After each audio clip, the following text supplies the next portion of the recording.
Di dalam surah yang bertajuk sama, surah Ar-Rahman, Allah Subhanahu wa taala berfirman, A'udzubillahi minasyaitonirrajim. Bismillahirrahmanirrahim. Ar-Rahman 'allamal Qur'an, khalaqal insan, 'allamahul bayan. Allah Subhanahu wa taala mengatakan Ar-Rahman, Zat yang Maha Pengasih. Zat yang Maha Pengasih itu 'allamal Qur'an. Dia mengajarkan Al-Qur'an. Sebagai bukti kasihnya, maka dia mengajarkan Al-Qur'an. Khalaqal insan, dan pula sebagai bukti kasihnya, dia menciptakan manusia.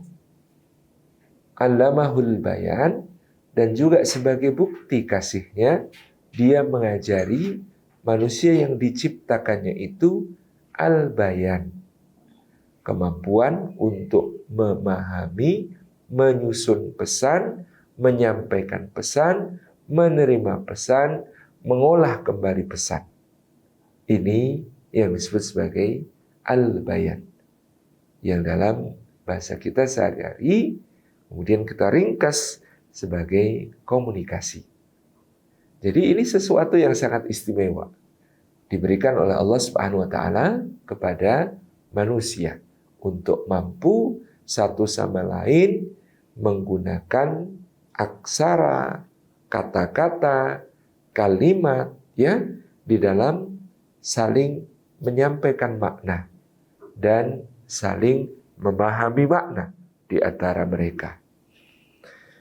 Maka kemampuan komunikasi di antara manusia tentunya menjadikan kita harus bersyukur kepada Allah Subhanahu wa taala. Di antara alat yang dijadikan oleh Allah sebagai wasilah kita berkomunikasi adalah lisan. Maka Allah Subhanahu wa taala menyebutkan tentang lisan, walisana wa syafatain. Allah bersumpah demi lisan dan demi dua bibir. Al-Imam As-Suyuti dalam Ad-Durrul Mansur, tafsir beliau yang didasarkan pada riwayat Ma'thur mengatakan walisana wa syafatain, dan lisan dan dua bibir. Ini menunjukkan betapa penting sekaligus gentingnya lisan dalam hidup manusia. Ada mata, ada kemaluan, dan ada lisan. Tiga hal ini, kata Imam Suyuti, merupakan titik-titik yang potensial membuat dosa bagi manusia, menjatuhkan manusia ke dalam maksiat kepada Allah dan kehinaan. Untuk mata, Allah memberikan segel berupa dua kelopak, sepasang kelopak mata, atas dan bawah, ditutup. Jadi kalau orang menundukkan sebagian pandangannya, maka matanya selamat dari dosa. Demikian pula kemaluan, diberi segel oleh Allah dengan sepasang kaki. Kalau dia meneguhkan kakinya dalam ketaatan kepada Allah, maka terjagalah kemaluannya dari dosa dan kemaksiatan. Kemudian lisan. Nah, lisan ini ternyata dianggap yang paling berbahaya di antara ketiganya. Karena apa, kata Imam Suyuti? Buktinya segelnya double. Segelnya lisan adalah sepasang barisan gigi atas dan bawah, serta sepasang bibir atas maupun bawah. Yang kalau salah satu di antara kedua segel ini ditutup, kita sudah tidak akan mendengarkan apa yang diucapkan oleh lisan. Saya kalau ini kan tidak jelas. Nah, itu tidak jelas. Atau apalagi yang seperti ini, itu tidak jelas. Ketika kita menutup gigi ataupun menutup bibir, maka dia menjadi segel bagi lisan supaya tidak sembarangan berbicara. walisana wasyafatain, demi lisan dan demi dua bibirnya. Ini dalam tafsir Ad-Durrul Mansur disinggung, dialah salah satu titik paling bahaya dalam tubuh manusia yang bisa menjatuhkan seseorang ke dalam dosa. Hadis dari Sayyidina Mu'adz bin Jabal radhiyallahu anhu, bahwasanya beliau suatu hari menyampaikan kepada Rasulullah SAW pertanyaan ketika Nabi SAW menjelaskan orang yang disungkahkan ke dalam jahanam karena ucapan-ucapannya. Kata Mu'adz bin Jabal, betulkah itu ya Rasulullah? Betulkah ada orang yang akan disungkahkan ke dalam neraka jahanam hanya karena ucapan-ucapannya? Hanya karena kalimat yang keluar dari lisannya? Maka Nabi SAW menegur Sayyidina Mu'adz bin Jabal dan mengatakan, wahai Mu'adz, kukira engkau ini adalah aqalu ahlil Madinah, orang Madinah yang paling berakal. Kukira kau ini orang yang paling cerdas di kota Madinah. Bukankah memang, kata Nabi SAW, manusia disungkahkan ke dalam jahanam, ditelungkupkan wajahnya ke dalam api neraka, itu mayoritas karena ucapan lisannya. Maka dari sini kita tahu, tadi ketika membaca surah Ar-Rahman, betapa besarnya anugerah al-bayan, kemampuan berkomunikasi yang diberikan oleh Allah Subhanahu wa taala, tetapi juga betapa besarnya potensi kerusakan yang bisa lahir dari lisan sebagai salah satu ayat atau salah satu wasilah dalam melakukan bayan atau komunikasi. Itu artinya bicara itu mudah atau tidak mudah? Kalau bicara sembarangan, bicara seenaknya, bicara menyakiti, bicara bikin tersinggung, bicara yang kemudian rusak, yang dusta, yang ghibah, yang namimah, yang adu domba, yang penuh dengan dosa, mudah. Tapi bicara yang sesuai dengan apa yang diatur oleh Allah dan Rasulnya Shallallahu Alaihi Wasallam di dalam kehidupan ini tentu memerlukan ilmu, tentu memerlukan praktek, tentu memerlukan pemahaman yang mendalam tentang komunikasi. Nah, bagaimana dalam kehidupan suami istri ada komunikasi, pembicaraan, saling menyampaikan pesan yang surgawi. Pertama, sahabat sinergi yang dimuliakan Allah dimanapun berada, kita harus memahami bahwa kunci dari harmoni adalah saling memahami. Dan saling memahami dicapai dengan mudah kalau kita mau berkomunikasi. Salah satu prasangka yang paling merusak dalam kehidupan rumah tangga adalah prasangka yang berbunyi, harusnya dia tuh sudah tahu. Harusnya dia tuh sudah tahu kalau aku pulang tuh bikinkan kopi, bukan es teh. Harusnya dia tuh sudah tahu kalau aku mau berangkat itu dilepas sampai ke pagar, dada-dada gitu loh. Harusnya dia tuh tahu kalau aku lagi marah tuh dengerin, simak, kontak mata. Bukan ditinggal main gadget. Harusnya dia tuh sudah tahu. Nah, kalimat harusnya dia tuh sudah tahu ini adalah kalimat yang berasal dari kondisi tidak berkomunikasi, tetapi mengandalkan prasangka. Dan prasangka itu dibentuk oleh banyak hal, bisa jadi dari latar belakangnya, bisa jadi karena kecenderungan psikis ataupun pemikirannya, bisa jadi karena perbedaan di antara keduanya, beda sebagai laki-laki dan perempuan, beda latar belakang, beda budaya, beda kebiasaan, dan seterusnya. Contoh, bagaimana kemudian perbedaan itu ada dan orang sering mengukur pasangannya dengan apa yang sedari kecil menjadi lingkungannya. Padahal mungkin pasangannya berasal dari lingkungan yang 180 derajat sangat berbeda. Izinkan saya bercerita sebagai contoh dalam kehidupan keluarga kami sendiri. Saya dan istri sama-sama Jawa, tetapi latar belakang keluarga agak berbeda. Istri saya lahir dari sebuah keluarga yang ayahnya adalah seorang pejabat tingkat kabupaten. Sementara ibunya adalah seorang ibu rumah tangga. Saya baru tahu sesudah menikah bahwa kalau pagi ada kebiasaan, ibu mertua ini sudah menyiapkan berbagai hal untuk ayah mertua.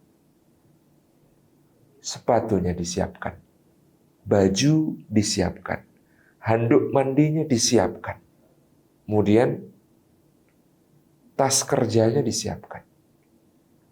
Lalu dibikinkan kopi ataupun teh bersama ada terhidang jajan pasar. Bahkan di meja makan sudah siap toto dahar atau menu lengkap. Ketika bapak sarapan, ketika bapak mertua sarapan, ibu mertua akan mendampingi, bahkan mengambilkan nasi. Pak, nasinya segini cukup enggak, Pak? Kurang enggak, Pak?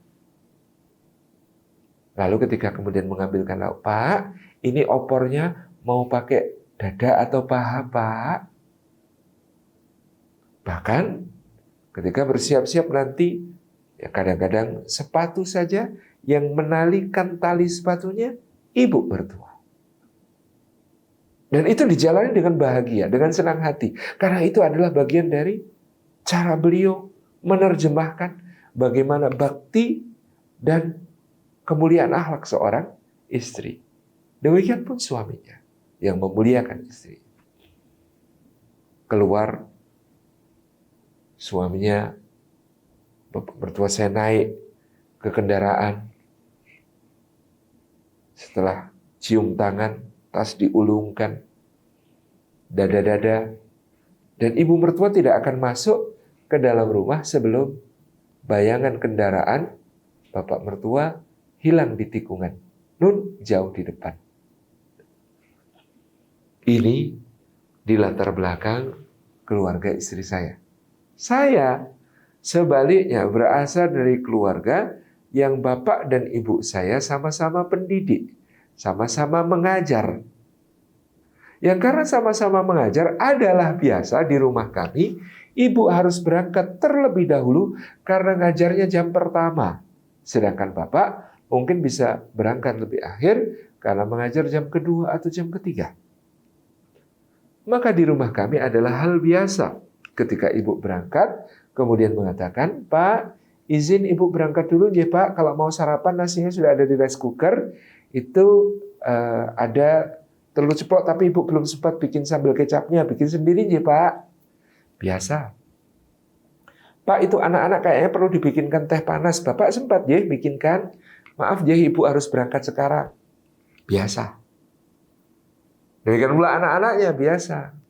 Ketika kemudian harus menyiapkan misalnya ya, minumannya, sarapannya, apanya, jajannya, dan lain sebagainya sendiri. Kami berasal dari latar belakang yang berbeda ini. Kami menikah, berada dalam rumah tangga. Alhamdulillah, tadi bisa kita saksikan, karena standar di keluarga istri saya seperti itu, di rumah saya berbeda, ketika kami bergabung dalam pernikahan, saya banyak syukurnya. Karena tadi istri saya pengennya apa-apa dia yang sediain kalau di rumah. Padahal bagi saya bikin sendiri juga tidak masalah. Tapi coba bayangkan, kalau itu dibalik, suaminya berasal dari keluarga seperti keluarga istri saya, istrinya berasal dari keluarga seperti keluarga saya. Dan masing-masing punya ukuran tentang seperti apa rumah tangga dijalankan sesuai dengan urusan di rumahnya masing-masing dulu. Sesuai dengan standar di keluarganya masing-masing. Pasti akan ada tumpukan kekecewaan. Pasti akan ada uring-uringan. Bahkan mungkin ada sampai kata-kata, kok kamu nggak kayak ibuku? Kamu juga nggak kayak bapakku? Kan? Sama. Karena kemudian tidak ada komunikasi. Nah, bayangkan bahkan saya pun Kadang-kadang dibentak sama istri saya. Kenapa? Karena tiba-tiba pengen bikin teh, maka saya bikin teh sendiri. Istri saya bisa negur keras itu. Abah mau apa? Mau bikin teh panas. Udah, duduk. Biar Umi yang dibikinin. Makanya kalau mau teh bilang, gitu kan. Biar Umi yang bikinin, gitu ya. Itu contoh bahwa memang semuanya harus dikomunikasikan, Bapak Ibu yang dirahmati. Jadi ini karena kita punya latar belakang berbeda, maka yang namanya komunikasi, menyampaikan aspirasi, memperkenalkan diri kita agar dikenali oleh pasangan kita, difahami, dimengerti, itu menjadi sesuatu yang sangat penting. Sahabat sinergi yang dimuliakan Allah. Maka inilah contoh dari para salafus saleh.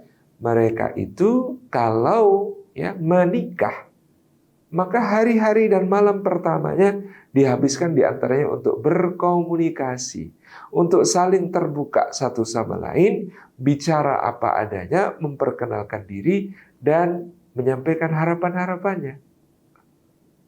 Abu Sulaiman Ad-Darani, seorang ulama salafus saleh, diceritakan ketika malam pertama dengan istrinya mereka saling bicara. Istrinya itu bertanya, suamiku, apa makanan yang kau sukai? Apa makanan yang tidak kau sukai? Istriku, kata suaminya, pakaian warna apa yang kau sukai? Pakaian warna apa yang tidak kau sukai? Suamiku, kalau engkau sedang marah, sebaiknya apa yang harus kulakukan? Kita bisa variasinya. Kalau kamu marah, aku mesti ngapain? Ikutan marah, bikinin teh, bikinin susu, bikinin kopi, tinggal tidur, pergi saja, atau tinggal nonton TV. Nah, kalau kamu lagi marah, apa yang harus dilakukan? Sampai istrinya Abu Sulaiman Ad-Darani bertanya, di antara teman-temanmu, mana yang kalau datang ke sini, cukup kita temui di beranda? Mana yang kalau datang ke sini, perlu kita bawa ke ruang tamu? Mana yang kalau datang ke sini, perlu kita jamu di meja makan? Mana yang kalau datang ke sini, kita izinkan untuk menginap? Di antara orang-orang yang aku kenal, mana yang engkau ridhoi? Mana yang engkau kurang suka? Itu dibicarakan. Dalam segala aspek pergaulan, dalam segala hal yang kemudian akan menjadi sesuatu yang memudahkan dalam kehidupan rumah tangga nantinya. Tidak tebak-tebakan, yang tebak-tebakan itu numpuk-numpuk kekecewaan yang lama-lama bisa meledak. Itu yang kita bisa lakukan dengan tadi, berkomunikasi. Maka berupaya untuk terbuka. Kadang-kadang susah, karena kita canggung mau ngomong sama suami. Apalagi suami juga introvert, dia pendiam, dia nggak mudah terbuka, gitu ya. Mungkin kita bisa mulai dengan sesuatu yang sifatnya tertulis. Bareng-bareng sekeluarga, saling membuka diri, saling mengoreksi, ya. Di dalam kertas yang dibagikan ada kolom-kolom tentang ayah. Yang aku suka dari ayah, A, B, C, D. Yang aku tidak suka dari ayah, A, B, C, D. Tentang bunda, yang aku suka dari bunda, A, B, C, D.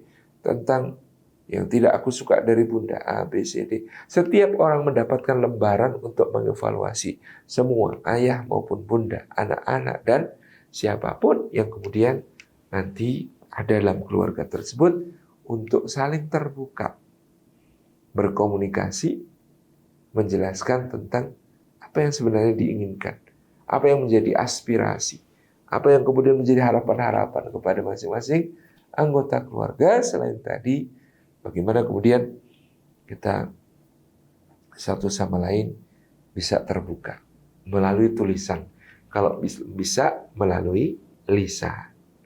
Ini sesuatu yang penting untuk kita sejak awal pernikahan kita inisiasi, kita lakukan ya sebaik mungkin.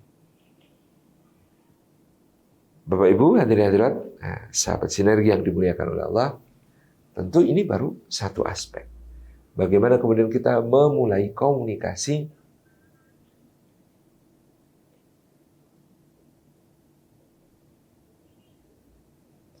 sebagai salah satu pilar kunci untuk menjaga rumah tangga kita on the track tadi. Nah, yang berikutnya kita perlu memahami di dalam seni berkomunikasi ini bahwa perbedaan-perbedaan lain turut andil bagi suami dan istri. Bahkan mungkin tadi dalam mempengaruhi juga nanti ke anak-anak.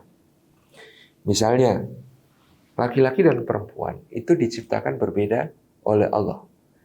Walaisa dzakaru kal unsa, dan tidaklah laki-laki itu sama dengan perempuan.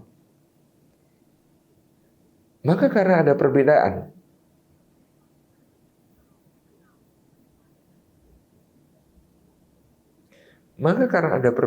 antara laki-laki dan perempuan, cara mencintai laki-laki dan cara mencintai perempuan itu berbeda. Hal ini yang sering tidak disadari oleh orang yang menikah. Dia masih kemudian berpegang pada prinsip cintailah orang lain sebagaimana engkau ingin dicintai. Jadi dia menggunakan cara yang diharapkan untuk mencintainya dalam rangka mencintai orang lain. Kalau orang lain itu adalah yang sesama, ya, ibu-ibu dengan ukhuwah dengan ibu-ibu yang lain, bapak-bapak dengan sahabat-sahabatnya, teman-temannya yang lain, maka prinsip itu berlaku, cintailah orang lain sebagaimana engkau ingin dicintai. Tetapi kalau itu tentang pasangan kita, tentang istri, tentang suami, maka ini menjadi tidak berlaku. Kenapa? Karena walaisa dzakaru kal unsa. Tidaklah laki-laki itu sama dengan perempuan.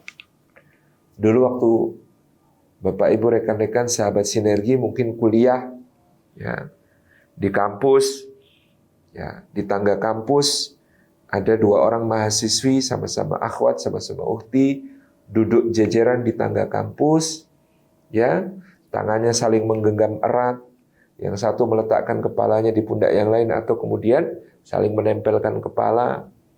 Mereka begitu akrab, nangis bareng, ya. Di situ yang satu curhat kepada yang lain, ngobrol akrab dan nangis bareng. Itu biasa kalau kita melihat dua orang akhwat, mereka sedang saling mendukung, mereka sedang saling mengokohkan. Tapi kalau yang kita lihat itu dua orang laki-laki dalam pose yang sama, duduk berdua di tangga kampus, bergandengan tangan, kepalanya saling menyandar, wah itu horor gitu. Karena memang bukan begitu cara laki-laki, misalnya untuk memberikan support, memberikan dukungan kepada temannya yang mungkin sedang ada masalah. Berbeda dengan dua mahasiswi tadi. Ini saja menjadi bukti bagi kita bahwa cintailah orang lain sebagaimana engkau ingin dicintai, ini menjadi tidak tepat dibawa ke dalam sebuah keluarga. Hubungan suami istri. Apa kalau begitu yang menjadi prinsip? Cintailah pasanganmu dengan cara dia ingin dicintai, bukan dengan cara orang lain lagi untuk dicintai. Jadi ini ada kejadian suami merasa sangat mencintai istrinya. Istrinya ngadu ke psikolog, merasa diabaikan, merasa ditinggalkan, merasa dianggap tidak ada. Istrinya bilang begitu. Atau sebaliknya, ada istri yang merasa sangat mencintai suaminya. Suaminya ngadu ke ustadz. Kata dia, saya merasa ditindas, saya merasa dijajah, saya merasa dikekang. Sebagai suami tidak punya kebebasan sedikit pun. Maka kadang rumah tangga itu bermasalah bukan karena kurangnya cinta, melainkan karena kurangnya ilmu di dalam mengekspresikan cinta. Walaisa dzakaru kal unsa, maka memang laki-laki dan perempuan tidaklah sama. Perlu memahami berbagai aspek antara perbedaan.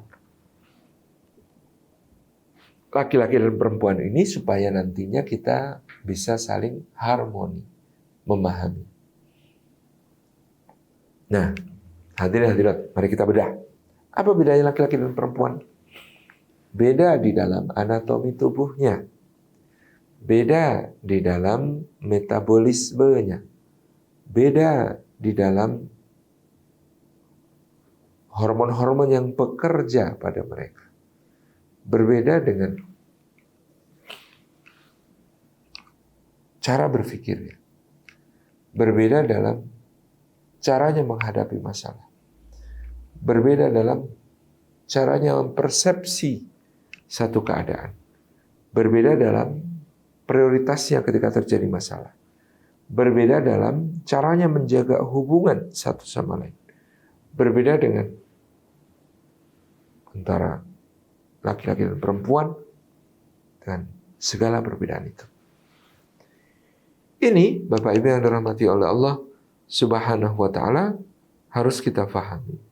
Supaya bisa tadi berkomunikasi dengan sebaik-baiknya, dengan surgawi. Nah, contoh kita mulai dari satu perbedaan saja yang memiliki konsekuensi banyak. Perbedaan itu perbedaan antara otak lelaki dengan otak perempuan. Bagian-bagiannya sama, bahwa otak laki-laki dan perempuan ada belahan kanan dan belahan kiri. Tetapi dalam jejaring atau jaringan yang menghubungkan antara belahan otak kanan dan kiri itu disebut corpus callosum, jaringan yang menghubungkan belahan otak kanan dan otak kiri manusia. Maka diketahui dari berbagai riset jumlah corpus callosum yang menghubungkan belahan otak kanan dan kiri pada manusia, pada wanita jumlahnya jauh lebih banyak. Apa yang menjadi salah satu konsekuensi dari perbedaan jumlah corpus callosum itu? Yang pada wanita lebih banyak daripada pria. Konon salah satunya adalah bahwa pria itu single tasking. Dia bisanya mengerjakan satu tugas tertentu secara fokus pada satu keadaan, pada satu waktu, baru setelah itu dia kemudian akan beralih ke urusan yang lain. Itu mungkin yang kita bisa baca dalam Suratu Alam Nashrah, bahwa ayat untuk laki-laki, karena di situ khitabnya kepada Nabi SAW sendiri, faida faraghta fansab. Maka apabila kamu selesai dari mengerjakan satu urusan, kerjakanlah dengan sungguh-sungguh urusan yang lain. Alihkan fokusmu ke urusan yang lain sepenuhnya. Sebaliknya wanita, karena korpus callosumnya banyak, asumsinya adalah koordinasi otak kiri dan otak kanannya lebih bagus, dan ternyata dia perempuan bisa multitasking, bisa mengerjakan beberapa hal sekaligus secara simultan dalam satu waktu. Kalau bapak-bapak ya satu hal dikerjakan selesai baru yang lain. Kalau ibu-ibu bisa menyusui sambil menyiapkan MPASI, sambil menggoreng tahu, sambil meracik bahan sop, sambil menonton sinetron, sambil terima telepon, sambil update status. Nah, itu bisa dilakukan secara simultan semuanya dalam satu waktu. Bapak-bapak tidak bisa. Ini yang akan menjadi masalah ketika apa? Ketika ibu-ibu mengira bahwa bapak-bapak ini semuanya juga multitasking seperti dirinya. Sehingga dia minta kepada bapak-bapak satu pekerjaan yang sifatnya multitasking. Yang membuat bapak-bapak kadang sudah stres sendiri memikirkan hal itu. Contoh, Mas, tolong ruang depan disapu ya, mau ada arisan kecil-kecilan nanti sore.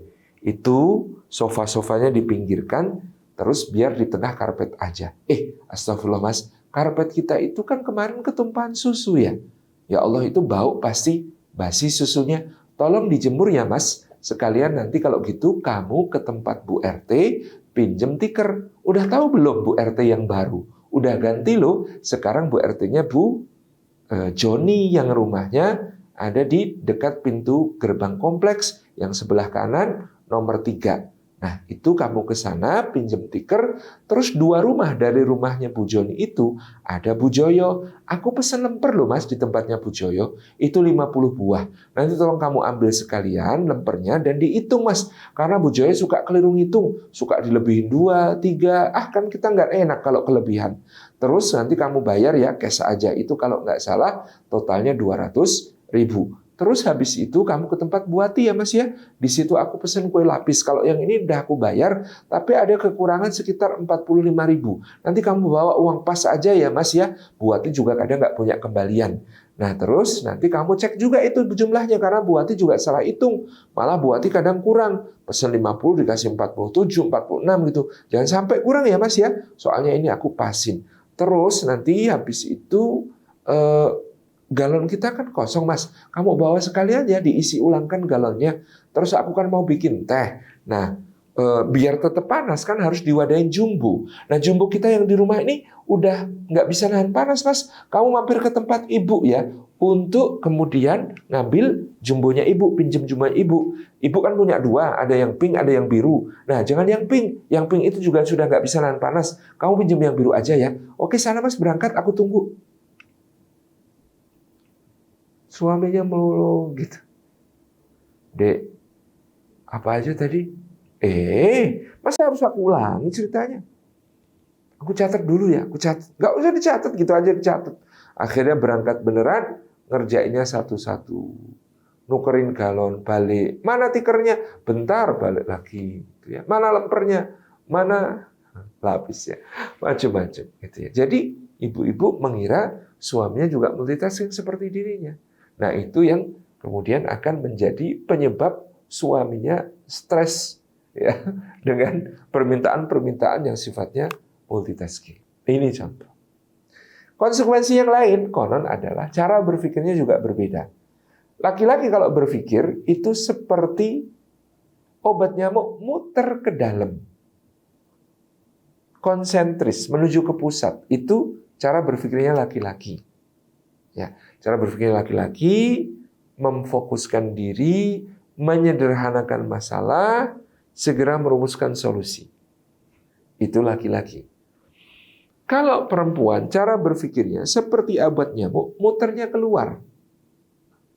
Kalau obat nyamuk muternya keluar, maka dia mengkorelasikan, menghubungkan, menyambungkan antara satu cerita dengan cerita yang lain, satu fakta dengan fakta yang lain, sehingga menjadi sebuah hubungan interkoneksi satu sama lain. Itu cara berpikirnya perempuan. Maksud Allah mungkin menjadikan berbedanya cara berpikir laki-laki dan perempuan ini agar ketika nanti mereka membahas satu masalah, ketemu di tengah dan seimbang. Karena kalau laki-laki diturutin, nanti dia asal merumuskan solusi dan ternyata solusinya tidak tepat. Dan kalau perempuan dibiarkan dengan cenderungan berpikir seperti itu, maka dia akan muter-muter terus mikirnya, nggak ketemu-ketemu solusinya. Maka Allah seimbangkan, laki-laki cara berpikirnya begini, perempuan cara berpikirnya begini, maunya ketemu di tengah. Maka kalau rapat itu kita sering mendengar, bapak-bapaknya ngomong, tolong sekarang fokus dulu ya, jangan kemana-mana. Kita fokus pada satu isu yang ini, jangan dihubungkan dengan yang lain-lain dulu. Fokus, sederhanakan masalahnya, segera rumuskan solusinya. Kita dikejar waktu. Nah, ini omongannya laki-laki ketika rapat. Omongannya perempuan, jangan suka mensederhanakan masalah Mas. Ini semua tuh penting loh. Ini semua tuh ada hubungannya. Dengerin dulu loh ceritaku. Nah, ini ibu-ibu. Cara berpikirnya berbeda. Karena cara berpikirnya berbeda, cara menghadapi masalah pun berbeda. Di dunia wanita, kalau ada masalah itu artinya sharing is caring. Menceritakan masalah itu bagian dari saling peduli. mendengarkan teman cerita masalah itu bagian dari cinta kasih dan persaudaraannya. Maka ada perbedaan di sini dengan laki-laki yang merasa menceritakan masalah kepada orang lain itu membebani orang lain dan mempermalukan diri sendiri. Kalau ada masalah, semakin sedikit yang tahu, semakin baik. Semakin bisa segera dirumuskan solusi, semakin cepat masalahnya selesai. Itu perbedaannya. Maka karena tidak menyadari perbedaan ini, ada laki-laki pulang dari kantor, tasnya dilempar, tubuhnya dipaskan ke sofa, ya, sepatu dilepas bukan dengan tangan tapi langsung kaki, kepalanya dipegangin begini, aduh pusing, gitu ya. Nah kan ini berarti lagi ada masalah. Maka istrinya bertanya, Mas, ada masalah apa? Dan jawaban semua suami di dunia ini adalah sama, yaitu enggak kok Dik, enggak ada apa-apa. Enggak kok Dik, enggak ada apa-apa. Nah, karena bagi suami, cerita itu, masa saya kowam pemimpin, masalah kayak gini aja harus sharing sama istri, cerita sama istri. Lemah sekali saya ini kalau begitu. Nah, ini perasaannya lelaki. Perasaannya istri, kalau dia memang lagi ada masalah, pasti sharing denganku sebagai yang sudah janji setia hidup mati dengan dia. Mas, kalau aku ada masalah kan juga aku cerita sama Mas. Masa Mas nggak mau cerita sama aku? Suaminya mendengar pernyataan seperti itu dari istrinya, akhirnya dia mengaku. Enggak kok Dek, ini cuma masalah kantor, biar aku aja yang pusing. Maksud istrinya, kalau ada yang bikin pusing, ayo dibagi bersama bebannya, ya. Kita ngobrol bareng. Bagi suami, dia itu, istrinya itu sudah ngurusin anak-anak, sudah ngurusin rumah, ngurusin dasawisma, ngurusin RT, ngurusin kegiatan ini itu.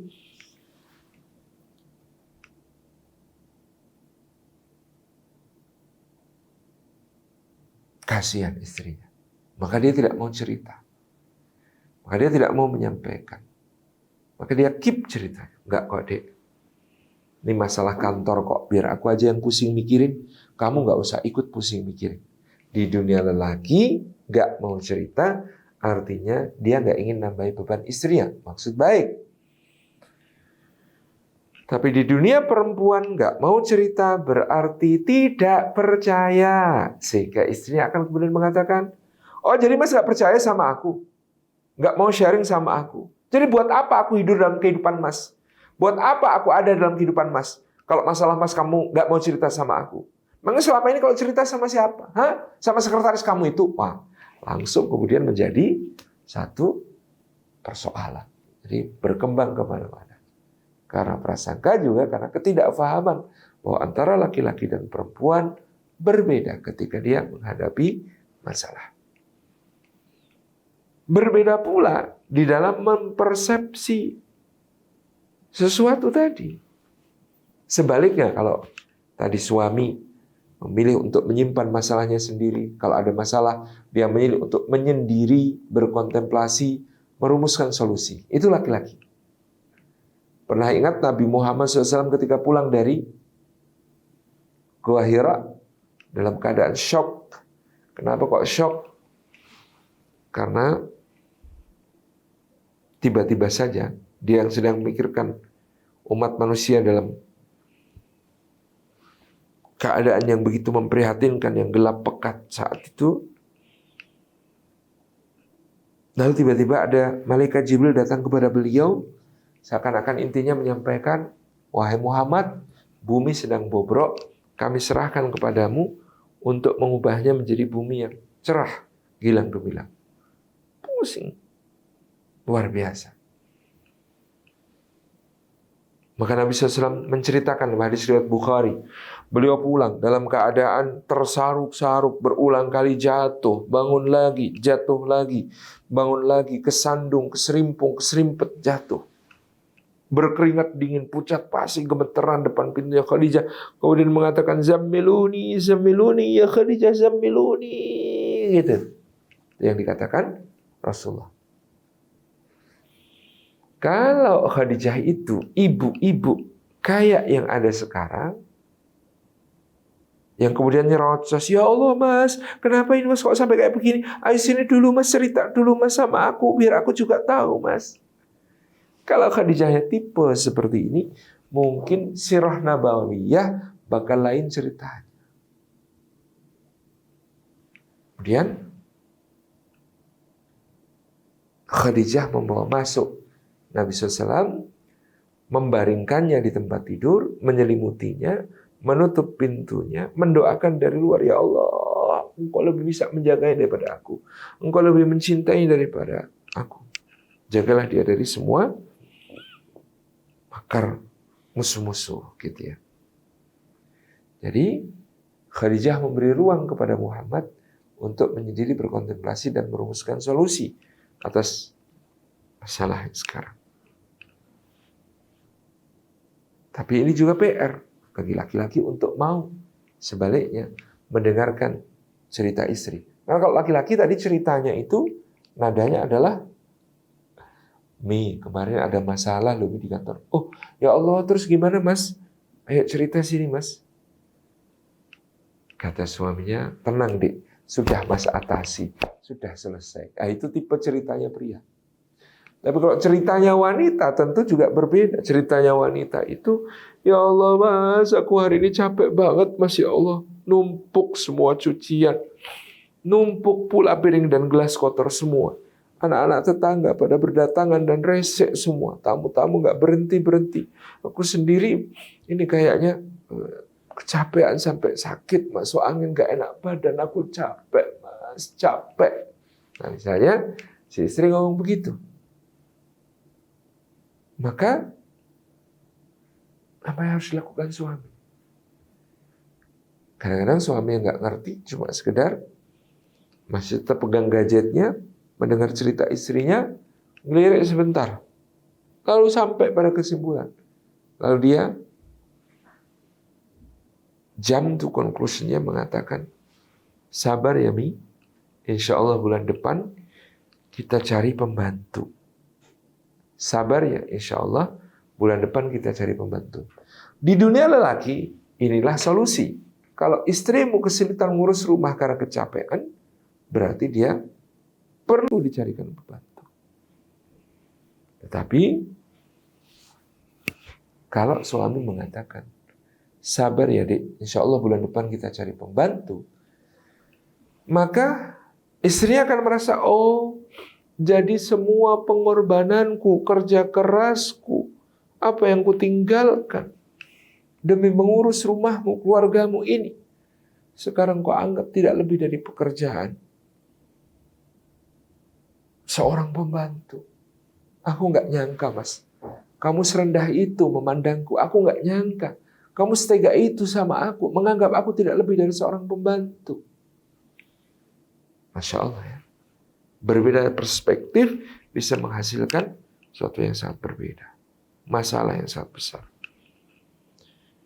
Kemudian yang selanjutnya, sahabat sinergi yang dimuliakan oleh Allah Subhanahu wa taala, tadi beda dalam menjaga hubungan. Ada pendapat laki-laki itu kayak karet gelang dalam menjaga hubungannya. Karet gelang itu kalau terlalu kendor harus dikencengkan, kalau terlalu kenceng harus dikendorkan. Kalau perempuan, dia memandang hubungannya seperti gelombang pantai. Kalau sedang pasang, ya memang sedang pasang. Kalau sedang surut, ya sedang surut sama sekali. Itu perspektif perempuan.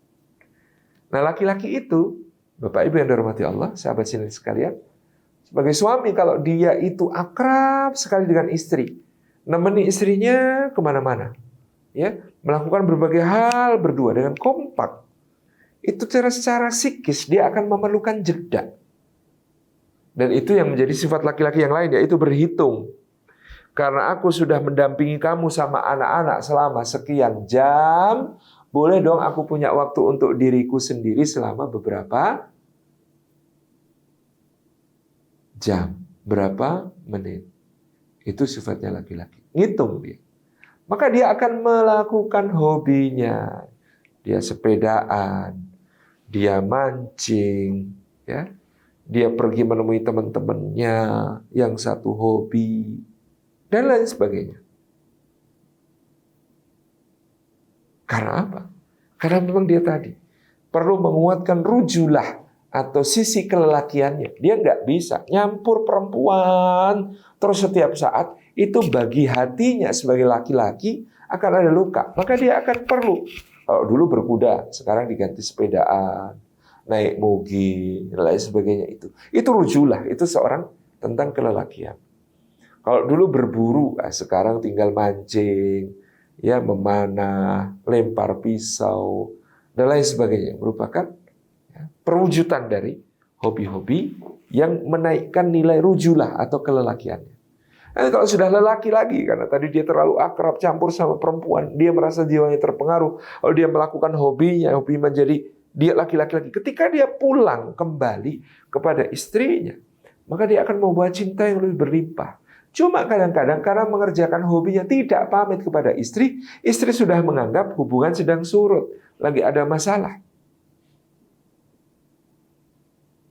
Maka ketika suami pulang, tanggapan istri dingin. Padahal suaminya datang membawa cinta yang meluap-luap. Pokoknya suami itu kalau sedang pulang dari mengerjakan hobinya, pasti dia bawa cinta untuk keluarganya lebih daripada sebelumnya.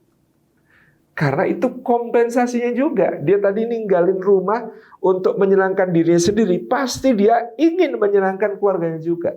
Pasti dia juga ingin menyenangkan istri dan anaknya juga. Seperti itu prinsipnya lelaki. Ada hitungannya. Berhitung. Perempuan tidak. Perempuan itu membulatkan. Perempuan itu kalau engkau mencintaiku, kita harus selalu bersatu bersama selama-lamanya. Seperti itu. Itu laki-laki dan perempuan berbeda. Nah, maka bapak-bapak kalau dimarahi sepulang dari hobinya, jangan langsung mengambil reaksi yang emosional. Pulang mancing, ngetok pintu. Assalamualaikum Bu, tak bawain gurame nih sama Nila. Dibuka pintunya. Pergi nggak pamit, kemana nggak ngabari, telat pulang nggak bilang-bilang. Kenapa nggak tidur di empang sekalian? Burak, ditutup pintunya. Apa yang kemudian harus dilakukan seorang laki-laki yang diusir oleh istrinya untuk ke tempat pemancingannya dan pintunya dibanting seperti itu? Setiap istri, ini seninya. Setiap istri yang membanting pintu, ya, dan menyuruh suaminya keluar, sesungguhnya dia sedang berdiri di balik pintu, menunggu pintu itu diketuk lagi. Tapi kalau bapak-bapak ketuk, dia akan bentak lagi, teriak lagi. Apa ketuk-ketuk? Tapi sebenarnya di dalam hatinya dia sangat lega karena suaminya nggak pergi. Kalau habis itu suaminya pergi beneran, nggak ngetuk, dia malah khawatir. Aduh, tadi itu kemana? Aduh, itu tadi kemana? Padahal kalau ngetuk lagi, dibentak lagi. Apa ketuk-ketuk? Tapi sebenarnya hatinya tenang, hatinya tentram. Gitu. Ini contoh perbedaan. Lalu beda juga dalam berbicara. Perempuan bicara sehari semalam konon ya lebih dari 48.000 kata. Laki-laki itu cuma 7 sampai 12.000 kata bicara sehari semalam. Maka ini dalam bahasa sehari-hari ibu itu lebih cerewet. Tetapi memang Allah memberikan kecerewetan sebagai modal untuknya di dalam kelak mendidik anaknya. Allah dulu mengajari Adam kosakata wa 'allama Adamal asma'a kullaha. Sekarang ibu yang punya tugas untuk mengenalkan itu kosakata-kosakata yang sebanyak-banyaknya kepada anaknya. Karena tidak langsung lagi diajari oleh Allah Subhanahu wa taala. Dan karena tadi perempuan itu lebih cerdas secara linguistik. Konon lobus parental, bagian otak yang mengatur cara berbicara. Laki-laki dan perempuan itu, perempuan lebih berkembang dalam cara berbicara. Maka kadang-kadang perempuan itu bicara kalimat tidak langsung yang sangat tidak dimengerti oleh laki-laki. Mas, aku masih harus masak loh, anak-anak belum dijemput. Itu maksudnya adalah tolong jemput anak-anak. Tetapi kalimat itu di laki-laki akan terdengar sebagai kalimat berita biasa. Mas, aku masih harus masak. Oke, silahkan masak. Anak-anak belum dijemput loh. Oke, berita diterima. Cuma begitu. Kan maksudnya tolong jemput anak-anak. Tapi suami akan dengan enteng mengatakan, nggak apa-apa sayang, masak aja biar nanti anak-anak pulang sendiri. Nggak paham. Saya pernah mengalami tragedi kalimat tidak langsung. Dulu waktu awal menikah. Boncengan berdua sama istri pergi ke kampus. Ya, istri di perjalanan tanya, yang lapar enggak? Saya bilang enggak. Ketika lewat rumah makan yang lain dia tanya lagi, beneran belum lapar? Saya menjawab, bener, belum lapar. Akhirnya ketika urusan di kampus selesai, pulang ke rumah, istrinya langsung masak mie instan. Saya waktu itu berlutut di depannya, di hadapan kompor yang menyala. Saya cium tangannya, saya katakan, kenapa kamu nggak ngomong kalau kamu yang lapar? Tadi kamu cuma tanya, lapar enggak? Aku bilang enggak, karena aku enggak lapar. Tapi kalau tahu bahwa kamu lapar, pasti akan aku lapar-laparkan untukmu. Jadi, ya karena kalimatnya tidak langsung. Maka ibu-ibu kalau berkomunikasi sama suami, dianjurkan banyak kalimat langsung. Kayak contoh, ada ibu-ibu komplain juga, sudah kalimat langsung tetap nggak jalan saat misalnya apa, Mas, tolong sapu ruang depan, mau ada tamu. Ya, 50 menit kemudian posisinya masih sama, belum bergerak, padahal tadi bilang, ya. Maka apa yang harus dilakukan ibu-ibu untuk menaklukkan laki-laki? Sehingga nanti apapun yang dia inginkan akan dipenuhi oleh laki-laki itu. Caranya adalah dengan kalau mau menyampaikan sesuatu kepadanya, jangan berjauhan, tapi berdekatan. Jangan posisi atas, tapi sejajar.